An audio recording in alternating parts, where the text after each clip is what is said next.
James, how was everyone feeling after everything that went on the other night? We're obviously pretty low at the minute, or yesterday anyway. We stayed up after the game and we had a cool down yesterday morning, got back down the road, and I think yesterday, straight after the game yesterday, the days to feel down, and we look forward to the game tomorrow.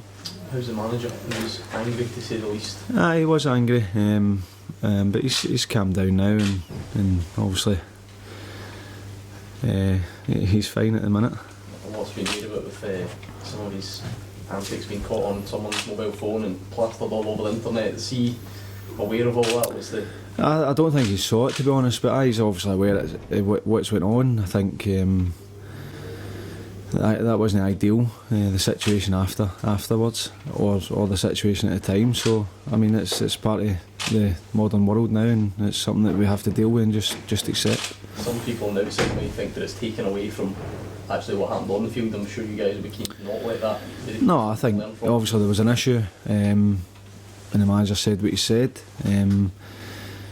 But I think the bigger thing here is we lost the game. We were nowhere near it. We never turned up in terms of we made it easy for Aberdeen, and we're bitterly disappointed with the result. The performance probably more so, but it's a hard one to take. One of the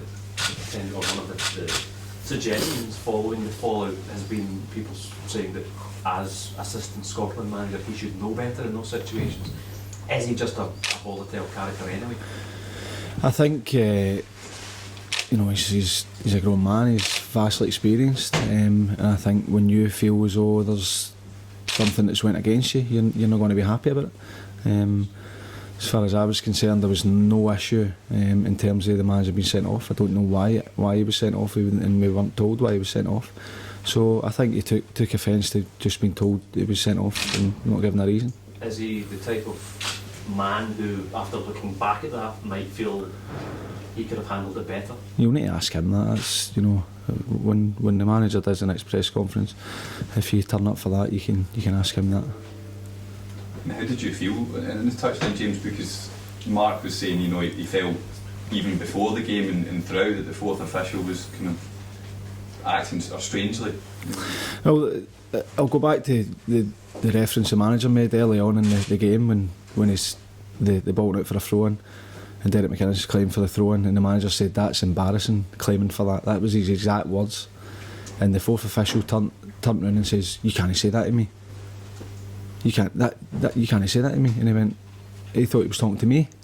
He thought the fourth official was talking to me, and I says, he never said that. He said that's embarrassing, claiming for that. He never said that's embarrassing. And he went, "Oh right, well I apologise then." So for that minute, I mean, and then when the manager gets sent off, I never heard a thing. He just called the referee over, and then that was it. The ref never gave any explanation as to why he was sent off, and there was no indication, certainly from our bench, that was going to happen. So I mean, it didn't, the game wasn't flowing in terms of the stuff at the sideline. But as I said, that's it, and we'll deal with the circumstances that come up. I know there's always conversations between managers and the officials before the season.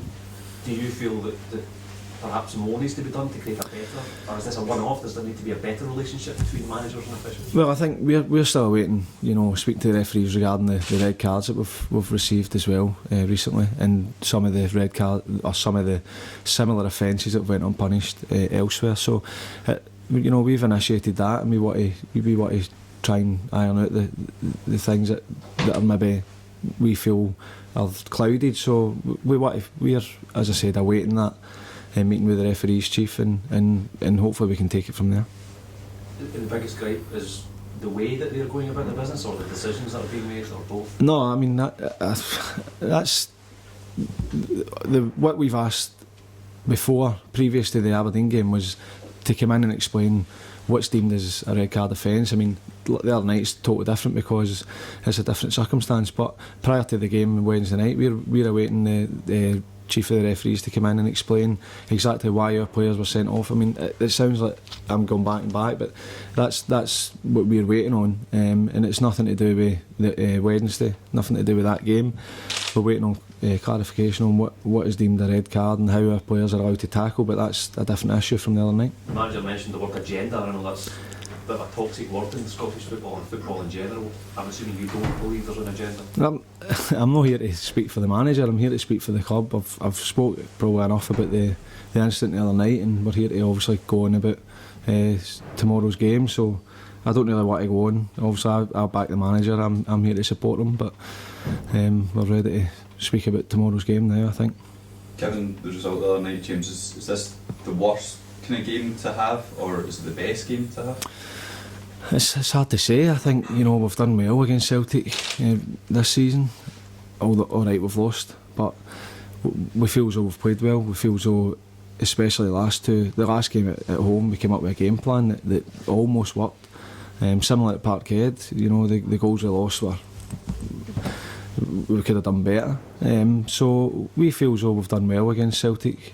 Obviously it's going to be difficult because of the result the other night, but we're professionals and that's our job. And the players in there are hurting, absolutely. But at the same time, we go. Everybody expects Celtic to roll over the top of us, but we don't. We're going to go and fight, and we're going to go show everybody that we're up for it, and that we want to go and be the team that stop the run that Celtic are on. That's a challenge for every team in the league at the minute, because they're going to run away with the league.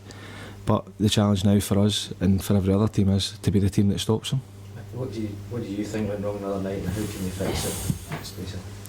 I think it was one of the games where everything Aberdeen done seemed to work, and whatever we tried never. So we need to obviously play better. It was nowhere near good enough, and we need to be better.